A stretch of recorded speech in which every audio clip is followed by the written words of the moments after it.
Hey guys, how's it going? Welcome to my video. Just want to tell you guys what happened a couple of days ago with my car. So basically, I just want to tell you guys how I fixed the issue. Okay, so basically, I was at a McDonald's getting food, parked my car, turned it off, parked my car, went to get some food, came out about 15-20 minutes later, and tried to start it. It would crank up, but it wouldn't turn over. Now, I cranked it a couple of times, and it still didn't turn over, and what I did was I shifted the shifter a couple of times and pretty much, did a couple of things as far as trying to start it with the usual stuff that you guys do when you try to start the car. Try to press the accelerator, thought maybe it was an issue with any one of those things, but it wasn't. So fine, wasn't able to start it after, let me see, three or four tries. I would crank each and every time, but it wouldn't start up. So basically what I did was I turned on my headlights, and I went out and turned on my headlights just to check out the battery, just to see whether the batteries were good or not. If the batteries were good, the headlights would be bright. Now the headlights were bright, very, very bright, and I was hoping that it was something to do with the battery or something simple, because I don't want to spend money or time on a big fix on the car. So basically, I turned on the lights, went out, checked it out. It was very bright, so I assumed that it wasn't the battery. Next thing I did was I opened up the hood up, see if there was anything amiss under the hood, and check the cables to the battery, made sure that there was no corrosion or anything like that, and there was no corrosion. Now, I did change the battery about 6 months ago. I didn't think it was a battery issue, but just to make sure, I had a booster pack on me, got a booster pack, popped it on, and try to start it, turn over. It wouldn't turn over, just crank, it wouldn't turn over. So at that point, I was very, at that point, I knew a couple of things, all right? I knew it wasn't the battery, because my booster pack was close to 100%, didn't use it after I charged it up about a month ago. So it was at 100%, I tried to turn on, it did not turn on, it did not turn on, it did not turn over, it cranked, it did not turn over. But I could rule out a couple of things after that. I could rule out the battery being the problem. I could rule out the alternator being the problem, but I didn't think it was the alternator to begin with. I ruled out the alternator anyway, because normally if it was the alternator, your car would have died on the road while the engine was on, because the alternator wouldn't be charging the battery, and then the battery would die, and then your car would die. But putting cables onto the battery would have jump started the car, and then once you take it off, the car would die. Okay, good enough. All right, didn't think it was the battery.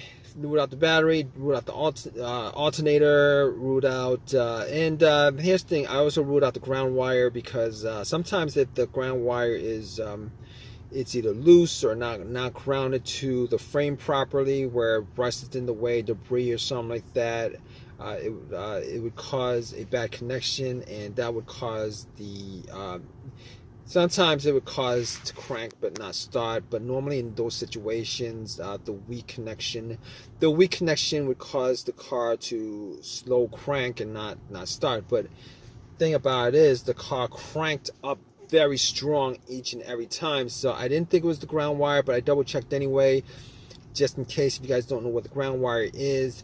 The ground wire is the wire, the negative cable of your, that connects to your battery. Normally that cable connects to the frame of your car. You guys can trace it to the frame to see whether there's any kind of rust around where it's bolted on. But I didn't see any amount of evidence that there was, that it was obstructing any kind of electricity, on the electrical connection. So basically, I could rule out the ground wire, the battery, the alternator, and On top of that, I thought to myself, well, here's the thing. There was no check engine light. There was no check engine light on the dash. So basically, because there was no check engine light, I could probably, at that point, I was ruling out like everything else that had a sensor that could be causing this issue. Basically, if there was a check engine light, I might, obviously I have an OBD2. I would have, I did actually put in the OBD2. But let me just tell you guys what happened. All right, there was no check engine light. I haven't had a check engine light on this vehicle for the longest time. There was no check engine light when before this started. So what I did was, okay, there's no check engine light. So everything that has a sensor connected to it, the mass airflow sensor, the throttle position sensor, the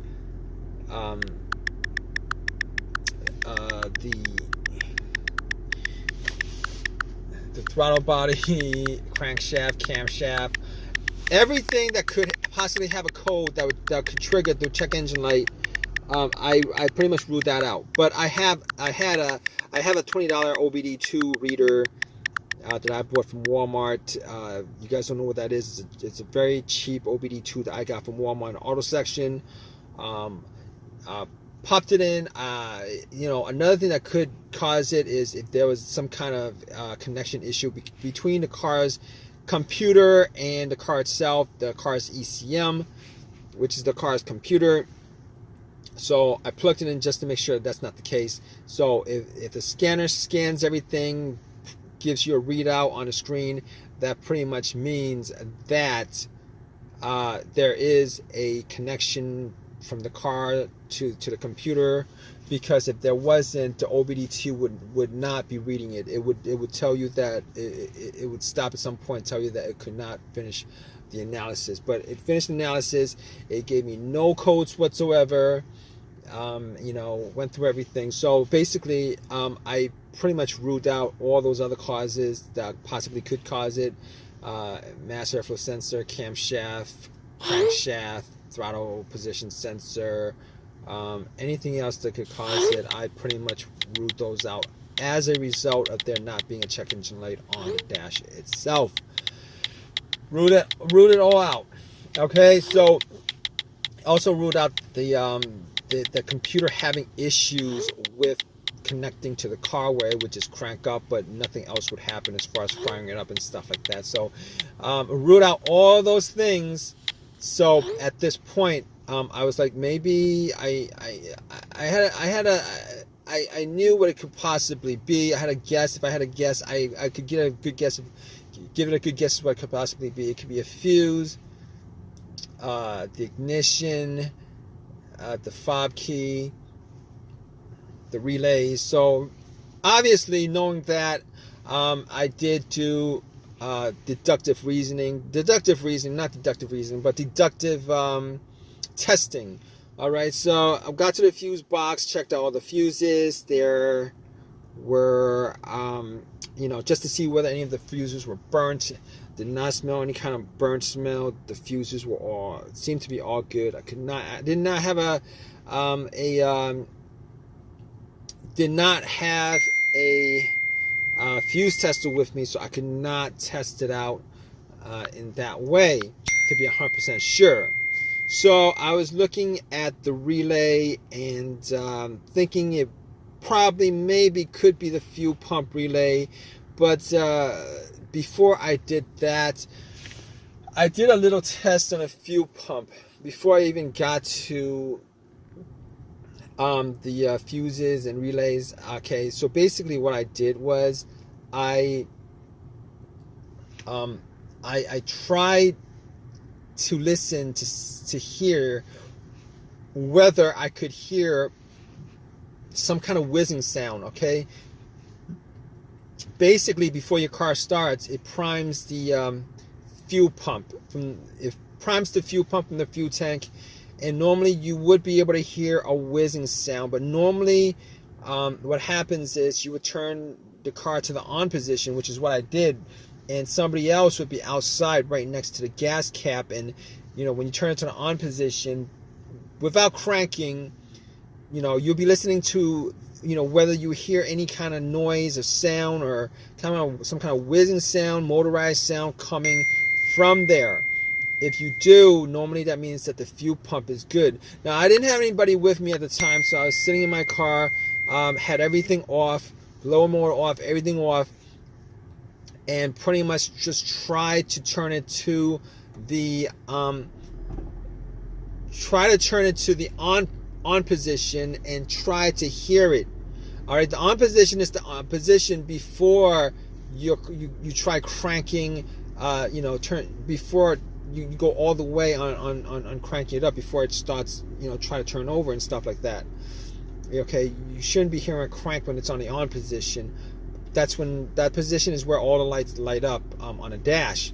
So basically, what happened was, I tried to listen to it inside the car with it on the on position, and could not hear any difference. Cannot make out whether there was a priming sound or not. So at that point, I thought to myself, all right, I'm not going to be able to test it out that way. So I figured out where the fuel pump relay was, and if you guys don't know this trick, just to figure out whether it was the relay, that's blown or whatever, you guys can find another relay, similar relay with the same, numbers, the same exact relay for another component of the car, and then you swap it out. Okay, you can swap it out. So that's what I did. I swapped it out, and guess what, guys? Bam! It actually turned on, cranked, turned over, and as soon as it turned over, I knew it was the relay that was the problem. As soon as it turned over. So at that point, obviously, I found out the culprit of the problem. Was able to drive to AutoZone. Got the relay, swapped it back to the whatever the component that old relay was, and then put a new relay for the fuel pump, and it cranked up. It just cranked up. It's good. Fixed the issue. Haven't had the issue since. So if you guys are in the same situation where your car is cranking, but it won't turn over, just go down each and every one of those troubleshooting steps that I went through. 90% of the time, you should be able to get to why your car would crank but won't start. I cannot guarantee 100% of the time, because there's also a couple of variables that could be involved as far as why your vehicle is cranking but not turning over. But in this situation, I found out what it was, fixed it. I'm good to go. Just want to let you guys know. I hope this has helped you guys out. If it has, please give me a thumbs up. Please subscribe. Please, if you have any comments at all, please leave a comment in the comment section. All right, guys, take care.